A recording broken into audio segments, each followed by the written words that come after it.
일본은 주변의 나라들, 즉 한국, 중국, 대만, 러시아와 영토 분쟁 중입니다. 설마 그럴 일은 없겠지만 일본이 모든 분쟁에서 승리한다면 일본의 배타적 경제수역 이이지는 이렇게나 넓어지게 되죠. 그래서 이번 영상에서는 우리가 반드시 알아야 할 일본의 영토 분쟁을 한 방에 정리해드리려고 합니다. 1. 쿠릴 열도 분쟁. 쿠릴 열도는 러시아 사할린주에 있는 총 길이 약 1300km의 길게 늘어선 섬들로 캄차카 반도와 일본 홋카이도 사이, 즉 우리가 지리 시간에 배운 적이 있는 오호츠크해의 관문 역할을 담당하는 지역입니다. 쿠릴 열도는 환태평양 조산대에 자리하고 있기도 한데요. 무려 100개의 화산 중 35개가 활화산이고 지하에는 석유를 비롯해 금, 황철광, 유황 등의 자원이 풍부하게 매장되어 있습니다. 그리고 이곳은 현재 러시아가 실효 지배 중이죠. 한편 일본 측에서는 쿠릴 열도 남단 4개의 섬 에토로후, 쿠나시리, 시코탄, 타보마의 군도를 소위 북방 영토라 칭하며 자신들의 영유권을 주장하고 있는 중인데요. 역사적으로 이 지역의 원래 주인은 아이누족이라는 원주민들이었습니다. 이들은 쿠릴 열도뿐 아니라 홋카이도와 일본 북부의 원주민이기도 했지만 이 일대를 일본과 러시아가 나누어 가지게 되면서 자신들의 터전을 잃고 말았습니다. 아무튼 지도의 변화를 보시면 근대가 되면서 이 아이누족의 영역에 주변 강국들이 점차 몰려오기 시작하는데요. 그것은 바로 북쪽의 러시아와 남쪽의 일본이었습니다. 저마다 세력을 팽창시키던 두 나라는 1855년과 1875년 두 차례에 걸친 평화적 합의를 통해 이 일대를 나누어 가졌습니다. 보시다시피 러시아가 사할린 섬 전체를 차지하는 대신 일본은 쿠릴 열도 전체를 갖기로 했던 것이죠. 그러나 이 균형은 금방 깨지고 마는데요. 러일 전쟁이 일본의 승리로 돌아가면서 1905년 러시아는 자존심을 구기며 사할린 섬의 남쪽 절반을 일본에 양도합니다. 이 상태는 또다시 40년간 지속되죠. 그런데 한때 잘 나가던 일본을 한순간에 몰락시킨 희대의 실수, 태평양 전쟁에서 일본은 1945년 8월 6일과 9일 미국에게 원자폭탄 2방을 얻어맞고 넉다운 됩니다. 그리곤 하루 뒤인 8월 10일 무조건 항복을 선언하게 되죠. 한편 이것을 지켜보던 소련은 러일 전쟁 때 빼앗겼던 영토를 회복하기 위하여 작전에 돌입하는데요. 일본이 항복하기 직전부터 소련은 사할린 및 쿠릴 열도의 섬들을 북쪽에서부터 하나하나 접수해 나가기 시작합니다. 이 소식을 들은 일본은 이미 항복 선언을 하였으니 돌아가달라고 애원했지만 소련은 항복 문서에 서명하기 전까진 우린 전쟁 중이라며 계속 밀고 내려오죠.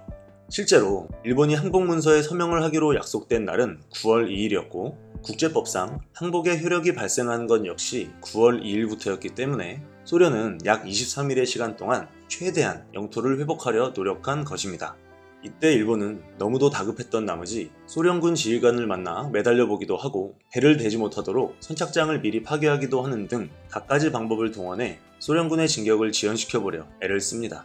하지만 일본의 노력이 무색하게도 소련군은 계속 쭉쭉 진격했고 8월 28일에는 쿠릴 열도의 가장 큰 섬인 이투르프 섬을, 9월 1일에는 쿠나시르 섬, 시코탄 섬, 타보마의 군도까지 모두 점령하며 일본이 항복 문서에 서명을 하기 하루 전 기가 막히게 쿠릴 열도 전체를 점령하는 데 성공합니다. 이때 쿠릴 열도에 살고 있던 일본인 1만 7천 명도 모두 추방을 당하죠. 그리고 현재까지 그 상태는 쭉 유지되고 있습니다. 한편 일본은 최근까지도 자기들이 항복 의사를 밝힌 이후에 점령한 섬들은 돌려주어야 마땅하다며 러시아를 향해 줄기차게 반환을 요구하고 있는데요. 러시아는 오히려 해당 지역에 미사일 기지와 공격용 헬기 부대, 각종 군사시설을 배치하며 실효 지배를 강화하는 방향으로 움직이고 있습니다. 그렇다면 러시아의 여론은 어떨까요? 러시아인들은 쿠릴 열도에 지하 자원이 많은 데다가 돌려줄 경우 미군이 주둔하게 될 것을 우려해 일본에 쿠릴 열도 4개 섬을 넘겨주는 걸 결사반대하는 분위기입니다. 1991년 12월 소련이 해체되고 러시아가 된 후에도 반대 목소리는 여전히 커서 러시아인들이 빅보스라 표현하며 따르는 푸틴 대통령조차 일본에게 섬 2개 정도는 떼어줄 수 있다고 말했다가 국민들의 비난 여론에 가루가 되도록 까이고 없었던 일로 하기도 했습니다.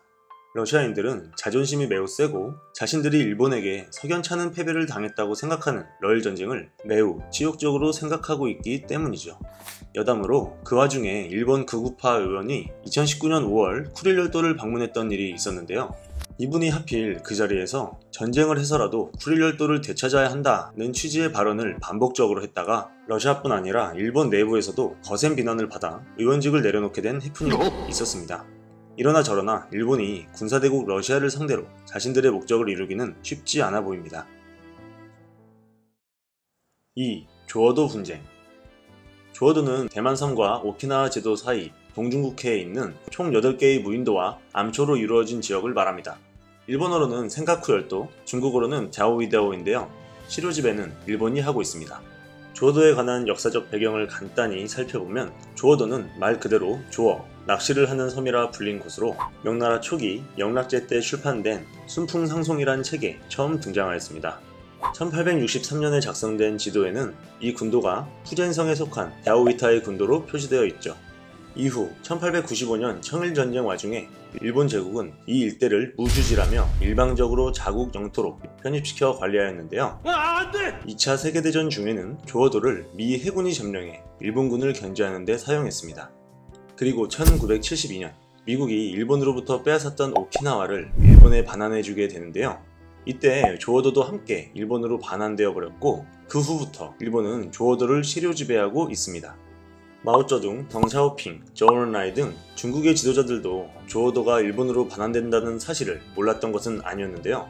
당시 중국은 내부적 혼란기였고 동쪽의 작은 무인도에 그닥 관심이 없었기에 일단 별 항의 없이 넘어갑니다. 이러한 역사적 사실은 현재 중국에게 불리하게 작용하고 있죠. 그런데 1968년 유엔 조사단에 의해 이 일대에 방대한 양의 석유와 천연가스가 매장되어 있을 가능성이 처음 제기되었고 점차 조어도에 대한 중국인들의 관심도 높아지기 시작합니다. 현재까지의 탐사 결과 이곳은 약 9,200만 배럴의 천연가스와 72억 톤의 원유가 매장되어 있는 것으로 추정되고 있고 이 양은 흑해 유전과 맞먹는 양이라고 하죠. 결국 중국은 1992년 조어도를 자국 영역에 포함하는 영해법을 선포하는 동시에 초반에 말씀드린 사료들을 바탕으로 일본에게 조어도는 원래 우리 땅이었는데 너희가 제국주의 침략 시기와 2차 대전 때 빼앗은 것이니 내놓아라라며 일본과 본격적인 영토 분쟁에 돌입하였습니다. 급기야 2010년에는 드디어 일이 터지고야 마는데요. 그것은 바로 중국 어선이 일본의 해상보안청 순시선을 들이받아버린 사건이었습니다. 이에 일본 순시선이 즉시 중국인 선장을 비롯한 중국 어부들을 체포해 구금시키자 중국은 히토류 일본 수출 금지 및 일본 관광 금지령을 내려 보복합니다. 이러한 중국의 초강력 대응에 놀란 일본은 중국인 어부들을 무조건 석방하는 굴욕을 보였죠.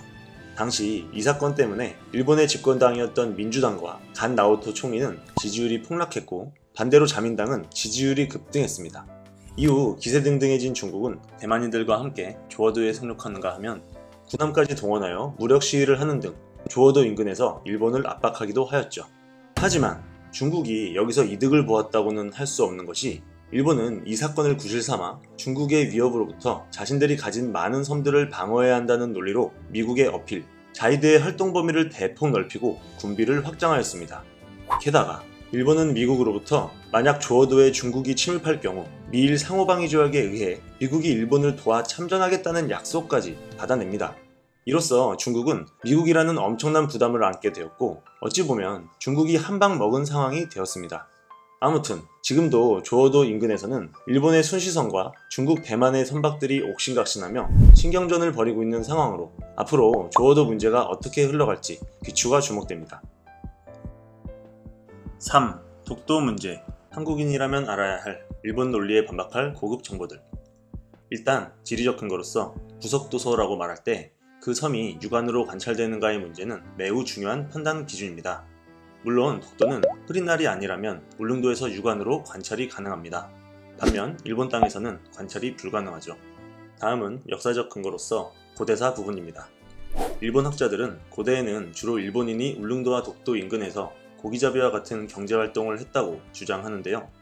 경제활동은 영토를 주장할 때 중요한 근거가 되기에 한국 학자분들은 이러한 일본의 주장을 반박할 증거를 찾아 오랜 연구를 하셨습니다. 그리고 여지없이 일본의 주장이 허구라는 결정적인 증거를 발견하셨는데요. 여러분께서는 먼 옛날 한반도에 동해라는 나라가 있었다는 것을 기억하실 겁니다. 이 동해라는 나라의 특산물은 단궁, 과하마, 반어피였는데요. 단궁은 박달나무로 만들어진 강력한 활, 과하마는 과일나무 아래로 지나다닐 만큼 작지만 좋은 말을 뜻하는데 이 반어피는 과연 무엇이었을까요? 네, 반어피는 바로 강치의 가죽을 뜻하는 것이었습니다. 강치는 가죽, 기름, 고기 등 쓰임이 많아서 거래 가격은 황소 10마리와 맞먹었다는 기록도 있죠. 근데 강치랑 독도랑 무슨 상관이냐고요? 우리 학자분들께서는 강치의 서식지가 주로 바다의 한가운데에 있는 섬이라는 점에 착안, 동해인들이 강치를 잡던 곳은 다름 아닌 바로 독도였다는 사실을 밝혀낸 것이었습니다.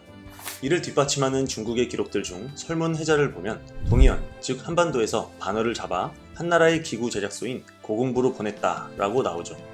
이 사실이 밝혀지자 일본 학자들의 주장은 힘을 잃게 되었습니다. 한편 이와 관련해 피가 거꾸로 솟는 사실도 있는데요.